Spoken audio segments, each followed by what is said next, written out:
Hello everyone, I am Pihu, I am law of attraction coach. आज मैं बताने जा रही हूँ कुछ डीप बातें एक कहानी के माध्यम से, जिससे अगर आपको लॉ ऑफ अट्रैक्शन पे विश्वास नहीं होता है या फिर मेडिटेशन करने में या फिर चीज़ें आपकी डिले हो रही है, उसमें आपको कहीं ना कहीं लगता है कि मेरे साथ ये सब कुछ कब होगा, कब मैं चीज़ों को मैनिफेस्ट बहुत अच्छे से कर पाऊँगा।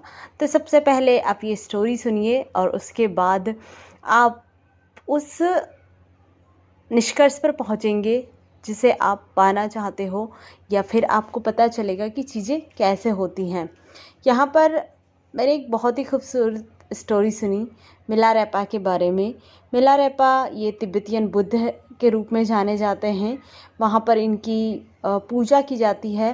बेसिकली ये एक तांत्रिक थे जो अपनी तंत्र विद्या से सबसे पहले ही अपनी तंत्र विद्या सीखते हैं, और वो इसलिए सीखते हैं क्योंकि बचपन में इनके पिता की, जब ये 7 साल के होते हैं तभी इनके पिता की मृत्यु हो जाती है। और मृत्यु होने के बाद इनके जो चाचा होते हैं इनसे पूरा राज छीन लेते हैं और इनके साथ बहुत ही दुर्व्यवहार किया जाता है। इनकी माँ और बहन को नौकरों की तरह काम करवाया जाता है। इस वजह से ये बचपन से ही बहुत घृणा में और बहुत ज़्यादा क्रोध में और बदले की भावना से बड़े होते हैं। फिर ये सोचते हैं कि मुझे अपने चाचा से बदला लेना है, तो उस इंटेंशन के साथ ये तांत्रिक विद्या सीखते हैं। ये बाहर चले जाते हैं वहाँ से, अपने चाचा के यहाँ से, और तांत्रिक विद्या सीखने लग जाते हैं और तांत्रिक विद्या में प्रगण हो जाते हैं। फिर कुछ सालों बाद ये आते हैं अपने उसी राज्य में, अपने चाचा के राज्य में, और वहाँ पर इन्हें पता चलता है कि मेरे चाचा का जो बेटा है उसकी शादी होने वाली है। तो ये सोचते हैं कि ये सबसे अच्छा मौका है जिसमें मुझे अपना बदला ले लेना चाहिए, क्योंकि यहाँ पर इन्हें आकर पता चलता है कि इनकी माँ और बहन की भी मृत्यु हो चुकी है। इस वजह से इनका क्रोध और ज़्यादा बढ़ जाता है और अपनी तंत्र विद्या से ये ओले बरसाते हैं, इतने ज़्यादा भयंकर ओले बरसाते हैं कि पूरा जो राज्य है वो बर्फ़ से ढक जाता है, और जितने भी लोग होते हैं वहाँ पर सारे मर जाते हैं।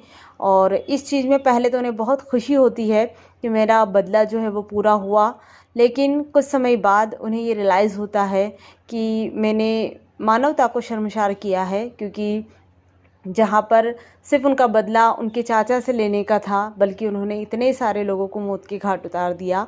तो फिर वो पश्चाताप में अपने आप को लेकर आते हैं और फिर वो सोचते हैं कि नहीं, अब मुझे तंत्र विद्या नहीं बल्कि एक आध्यात्मिक, एक स्पिरिचुअल वे में सीखना है, जिससे कि मैं अपने जीवन का उद्धार कर सकूं और अपने पश्चाताप को पूर्ण कर सकूं।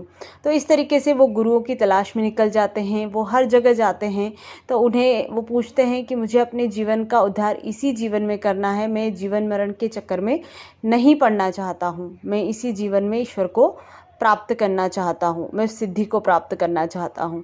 लेकिन कोई भी गुरु उनको ये चीज़ नहीं सिखा सकता। वो कहते हैं कि हम आपको ये विद्या नहीं सिखा सकते, आपको हर जन्म में धीरे धीरे ये विद्या सीखनी होगी, जिससे एक समय आएगा कि आप इसमें निपुण हो जाएंगे। लेकिन मिलारेपा चाहते थे कि मैं इसी जन्म में सब कुछ सीख कर उस अवस्था को प्राप्त कर लूँ जो मुझे इस जीवन मरण से छुड़ा सके।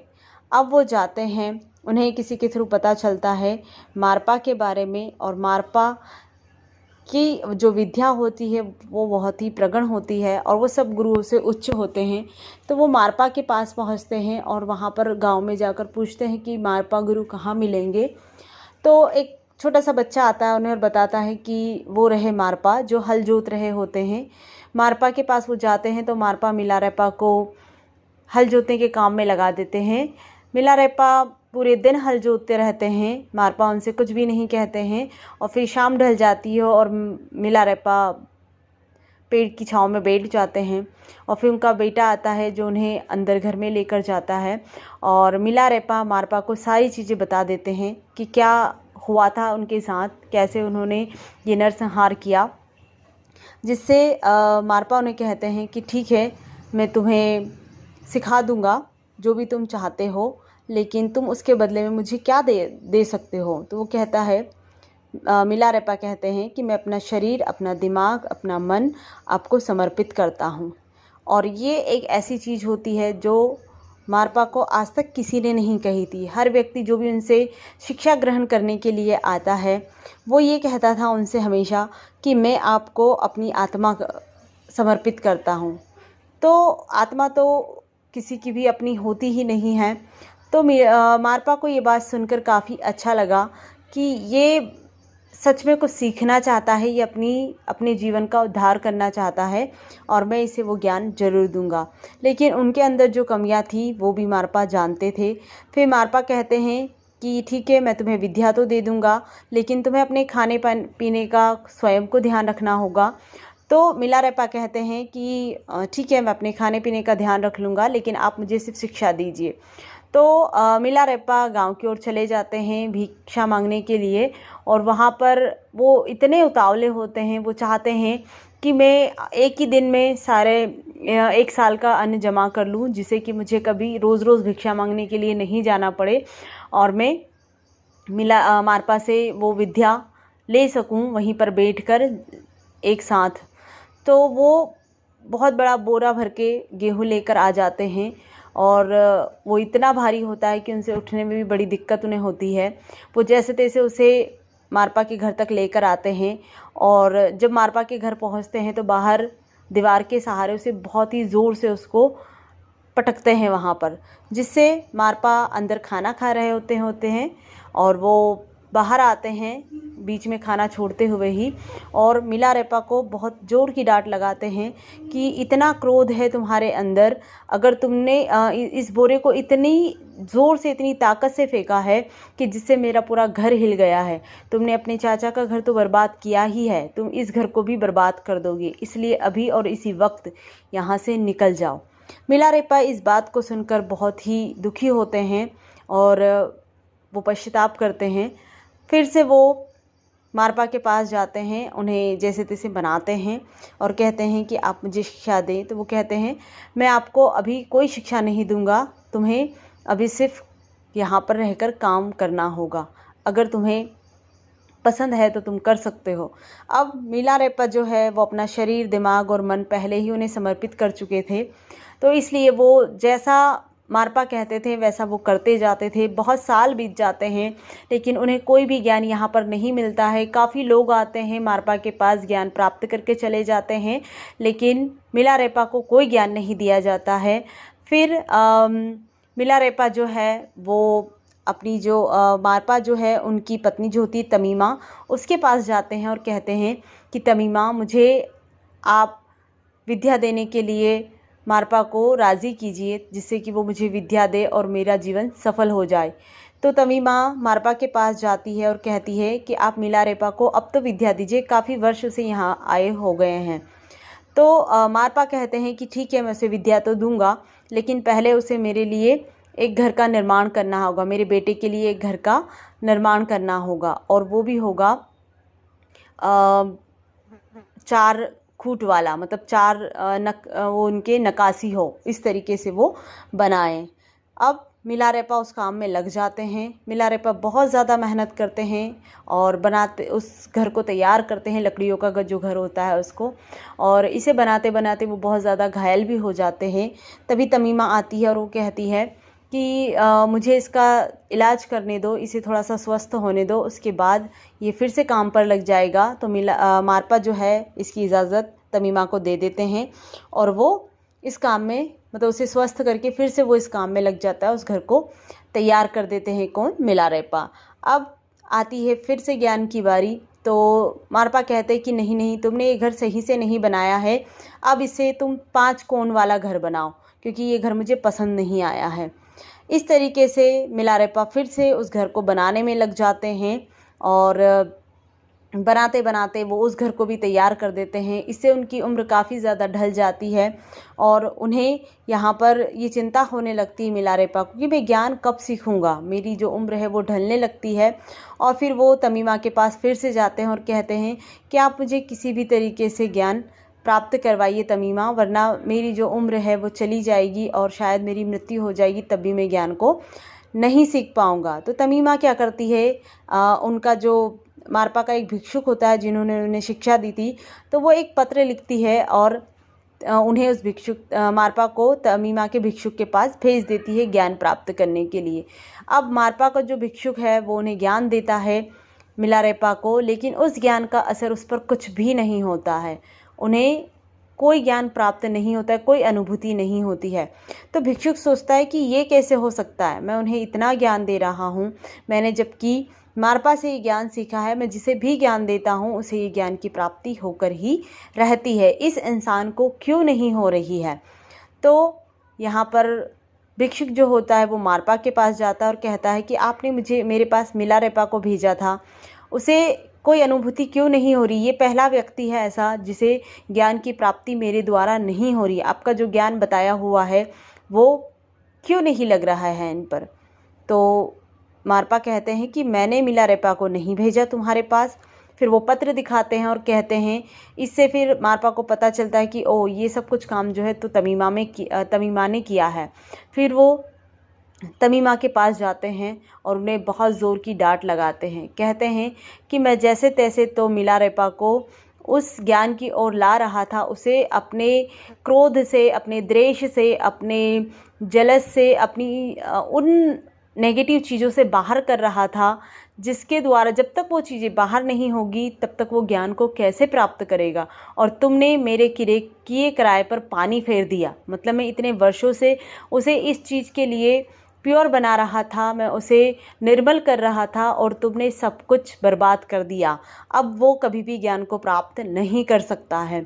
और ये बात मिलारेपा सुन लेते हैं और मिलारेपा को बहुत ज़्यादा खेद होता है कि मारपा मेरी भलाई के लिए ही ये सब कुछ कर रहे थे और वो मेरे नेगेटिविटी को मिटाने की कोशिश कर रहे थे। लेकिन मिलारेपा हमेशा एक ही चीज़ करते थे कि जब भी उन्हें ज्ञान की प्राप्ति नहीं होती थी वो गलत रास्ते को अपना लेते थे। कभी वो मारपा की जो ज्ञान सभा होती थी उसमें जाकर बैठ जाते थे, तो कभी वो दूसरों के थ्रू, उनके जो भिक्षुक होते थे उनसे ज्ञान प्राप्त करने की कोशिश करते थे। कभी वो तमीमा से इस तरह की दरख्वास्त करके ज्ञान प्राप्त करने की कोशिश करते थे, जिससे कि वो उसी दौर में वापस चले जाते थे जहाँ से वो आए थे। मतलब उसी नेगेटिविटी में वो वापस चले जाते थे, उन्हीं बुरी आदतों को वो वापस से अपना लेते थे जब उन्हें कुछ भी नहीं मिलता था। तो मारपा कहते हैं कि मैं इन बुरी आदतों से उसे छुटकारा सबसे पहले पाने के लिए चाहता था, जिससे कि वो पूरा निर्मल हो जाए और उसे उस सच्चे ज्ञान की प्राप्ति हो। लेकिन अब तुम लोगों ने सब कुछ नष्ट कर दिया है, जिससे कि अब उसे ज्ञान की प्राप्ति नहीं हो सकती है। तो मिलारेपा ये सब कुछ सुनकर बहुत दुखी होते हैं और वो कहते हैं कि अब मेरे जीने का कोई भी आधार नहीं है, मुझे अब ज्ञान प्राप्त नहीं हो सकता, तो मैं जीकर क्या करूँगा। इस तरीके से वो मरने के लिए जाते हैं और मारपा फिर उन्हीं को उसी समय रोकते हैं और कहते हैं कि आज तुम्हारे मन की सही शुद्धि हो पाई है, क्योंकि आज तुमने सब कुछ फॉरगिव कर दिया है, सब कुछ सरेंडर कर दिया है यूनिवर्स को, ईश्वर को, जिसे भी आप मानो उस चीज़ को तुमने दे दिया है। आज तुम सच्चे ज्ञान के लिए बन चुके हो, क्योंकि आज तुम अपनी आत्मा को, अपने आप को मिटाने के लिए तैयार थे उस ज्ञान के लिए, तो आज तुम उस के लिए लायक बन चुके हो। और फिर वो उन्हें मिलारेपा को ज्ञान देते हैं। वो एक ऐसी जगह का निर्माण करते हैं जहाँ पर सिर्फ़ और सिर्फ मिलारेपा को रखा जाता है और उन्हें ध्यान अवस्था में रहने के लिए कहा जाता है, और जिससे कि वो सिर्फ ध्यान कर सके इतना उनके लिए होता है वहाँ पर। और उन्हें सुबह शाम एक वक्त का जो खाना है वो दे दिया जाता है और वो वहाँ पर से अपनी जो थाली होती है उसको फिर से बाहर खिसका देते हैं और इससे पता चलता है कि वो भी जीवित है। ऐसा करते हुए 2-3 दिन उनको ध्यान करते हुए होता है और फिर जब वो ध्यान में होते हैं तो ध्यान की जो देवी होती है उनके थर्ड चक्रा के थ्रू वहाँ पर उत्पन्न होती है और कहती है कि तुम पहले व्यक्ति हो जो इस ज्ञान को प्राप्त कर चुके हो। और इस चीज़ को सुनकर वो वहाँ पर से बाहर आते हैं और मारपा से कहते हैं कि मुझे इस तरीके का अनुभव हुआ है, मुझे इस तरीके की देवी यहाँ पर दिखाई दी है। अब वो कहते हैं कि ये चीज़ तो आज तक मैंने भी कभी अनुभव नहीं की, तो मैं तुम्हें कैसे बता सकता हूँ। चलो हम जो भारत में नरोपा है, जो मेरे गुरु है, उनके पास चलते हैं और उनसे ये चीज़ें पूछते हैं कि ये क्या था, ये कैसा ज्ञान था। और फिर नरोपा भी कहते हैं कि ये चीज़ तो मैंने भी आज तक एक्सपीरियंस नहीं की है, शायद तुम वो पहले इंसान हो जिसने आज सिद्धि को प्राप्त कर लिया है और तुम्हें उस देवी के दर्शन हुए हैं, जिससे कि तुम यहाँ के मतलब विश्व के गुरु बनने के लिए, तिब्बत के गुरु बनने के लिए सक्षम हुए हो। और फिर वो बहुत लंबी उम्र तक जीते हैं और सबको ज्ञान बांटते भी हैं, प्रदान करते हैं सबको ज्ञान, और इस तरीके से वो अपने इस जीवन मरण के चक्र से छूट जाते हैं। तो यहाँ पर ये है कि आपको अगर कहानी सुनकर समझ में आया होगा कि उनके जो गुरु हैं मारपा, मिलारेपा के साथ ऐसा क्यों कर रहे थे। वो उन्होंने काफ़ी वर्ष तक, यहाँ तक कि मिलारेपा वृद्ध अवस्था में आने लग जाते हैं, तब तक उन्हें ज्ञान नहीं देते हैं। क्यों नहीं देते हैं? क्योंकि उन्हें पता था कि अगर मैंने इसे ज्ञान दिया तो इसके मन से वो नेगेटिव थॉट, वो नेगेटिविटी जब तक नहीं जाएगी, ये फिर से उसका गलत उपयोग ही करेगा और वो इसके लिए कभी भी काम नहीं करेगा। जैसे उन्होंने तंत्र विद्या सीखी थी और बिना सोचे समझे उन लोगों को भी हार्म किया था जिसमें किसी का कोई दोष नहीं था। अब वो उसे यहाँ पर मिटाना तो चाहते थे उस द्वेष को, लेकिन उनके अंदर से वो भावनाएं दूर नहीं हुई थी। तो हमारे लिए भी लॉ ऑफ अट्रैक्शन क्यों काम नहीं करता है, क्यों हमारी लाइफ में वो इतने अच्छे से रिजल्ट क्रिएट नहीं करता है? क्योंकि कहीं ना कहीं यूनिवर्स को पता होता है कि अगर ये बंदा आज भी नेगेटिव है, आज भी उन थॉट को अपने अंदर जमा रखता है, पूरी तरीके से पॉजिटिव नहीं हुआ है, तो सीधी सी बात है कि ये कहीं ना कहीं गलत चीज़ें यूज़ करेगा, गलत भावनाएं अपने अंदर लेके आएगा और वैसे ही इसे मैनिफेस्ट होगा। इसलिए मैं हमेशा से आपको कहती आई हूँ कि आपको सबसे पहले सिर्फ़ और सिर्फ पॉजिटिव बनना है और मेडिटेट करना है, जिससे कि मेडिटेशन करने से आपकी जो सोल है वो पूरी तरीके से प्योर हो जाएगी। आपके थॉट है जो निखरने लगेंगे और वो पॉजिटिव, नेगेटिव थॉट जो है वो पॉजिटिविटी में कन्वर्ट होने लगेंगे।